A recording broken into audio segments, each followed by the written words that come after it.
Good morning, everybody, and welcome to week 4 of the course. Before I start today's lesson, I want to get a little bit profound with you. At least I think it's profound. You guys might think this is lame, but we'll just see. I really wish I'm feeling like I'm starting to get to know you a little bit.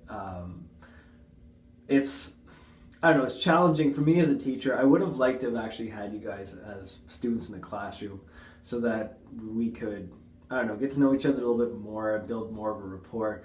But that's just the way life is. We would have had more chances to do kind of fun stuff like what I'm about to do. At least I think it's fun. Like I said, you might think it's lame. I want to take you to 1985, which is for you guys like ancient history. I was teaching grade 10 history this year, and I was doing an activity where I was showing pictures out of like historical, like out of decades pretty much, and having the grade 10s guess, or not guess, but figure out what decade the picture would would represent. And I had a picture of a family sitting around like a very stereotypical 50s family sitting around a black and white television, and a student, first student who tried, identified it as the 80s, and that made me feel incredibly old. In 1985, I was in grade 1. And in grade 1, you guys would have probably started reading and writing in kindergarten. Back when I was in when I was in school, kindergarten was just playtime pretty much. It was half a day to get you out of your parents' hair, and they would teach you to not run with scissors and how to sit in a circle for like 10 minutes at a time without elbowing the people next to you and stuff.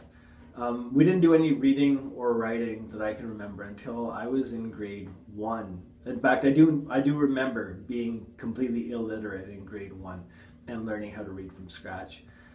And in grade 1, I think by the end of the year, they would have expected us to be able to write a 5-word sentence. Something like, "My mom is very nice," or "I like to eat cookies." Something like that would have been the expectation back when I was in school for grade 1 as far as writing goes. When I was in my last year of high school, there used to be 5 years of high school, so I'm going to take you ahead to like 1996. The last piece of writing that I remember doing was they were called OAC courses, stood for Ontario Academic Credit. It was a bridging course between high school and university. And my OAC English paper was a comparative essay. It was comparing the idea of genetics and technology in Jurassic Park, which is a novel, not just a movie, and a book by David Suzuki called Genethics. And the paper had to be 5,000 words long.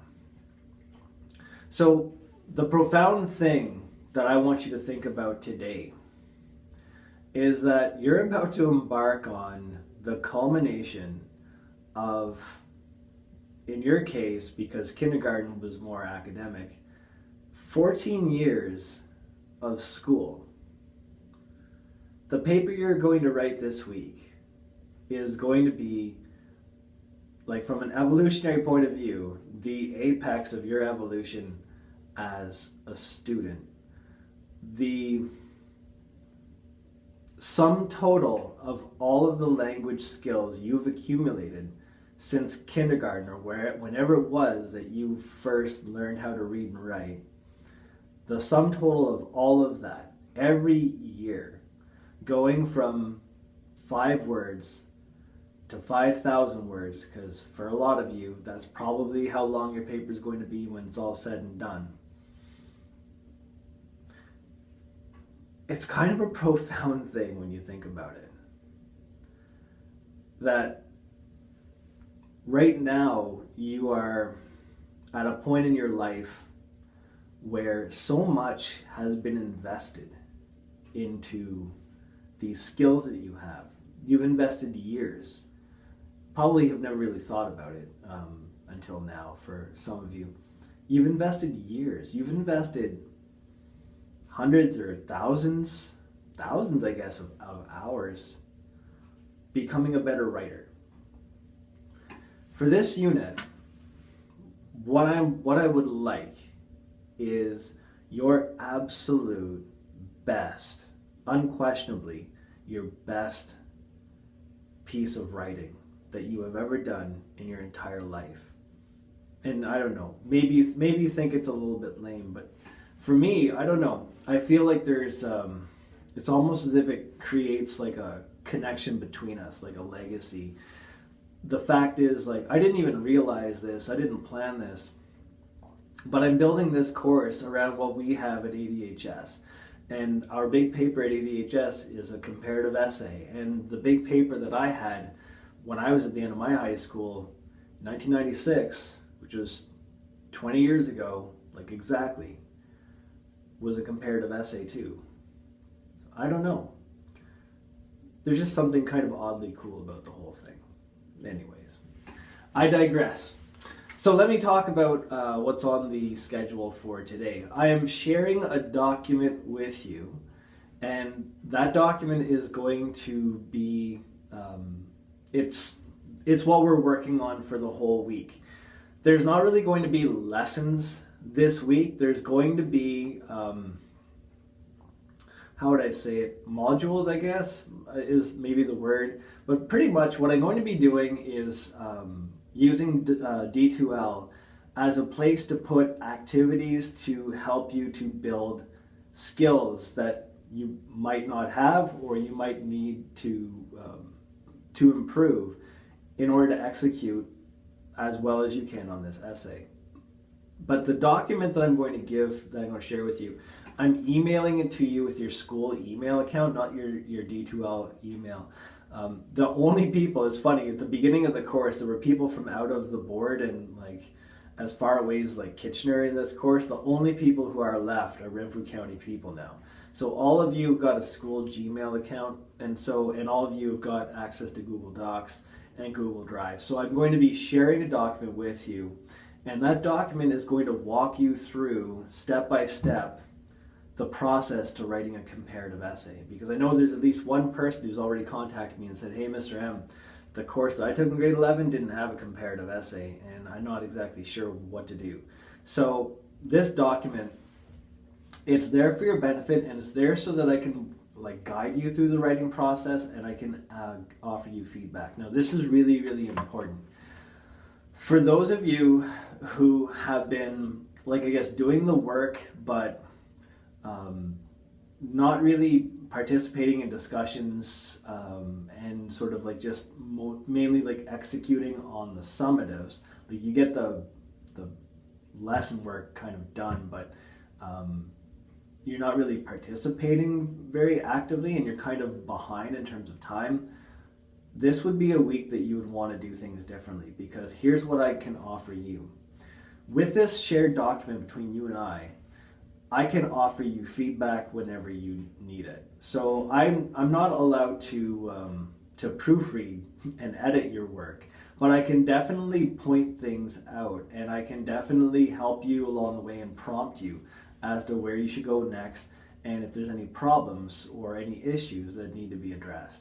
And I do that with comments. So here's what you can kind of do. You can be working away at this document, and at any time you can just fire me an email and say, hey, Mr. M, can you have a look at what I've got so far? Let me know how I'm doing. And then I can go on your document, I can leave comments for you, and then I can email you back to tell you to go ahead and have a look because I've done some work. We can even be on the document at the exact same time. I know a lot of you know this already because it's like in the English department at our school, it's something that we do, but I don't know what's going on at other schools. So what we've done in my class is we've always created these shared documents, and then I can be on the document at the exact same time that you are, and I can be looking at things, and I can be using the comments. We can both be using them to like communicate back and forth about how things are going on.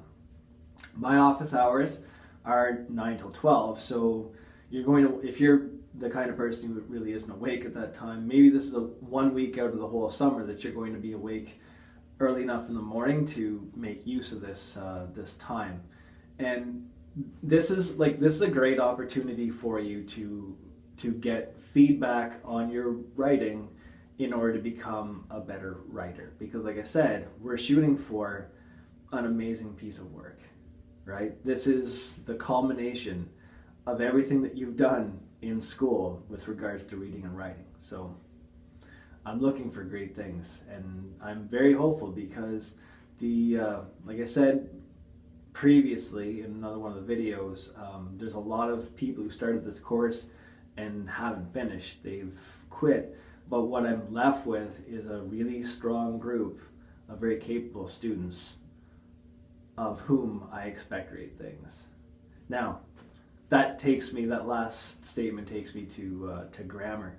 One of the things that I'm going to be doing, there's a few things that are essential when it comes to writing good paper. One of them, of course, is you have to be an effective writer with regards to mechanics. That's your spelling and grammar and punctuation.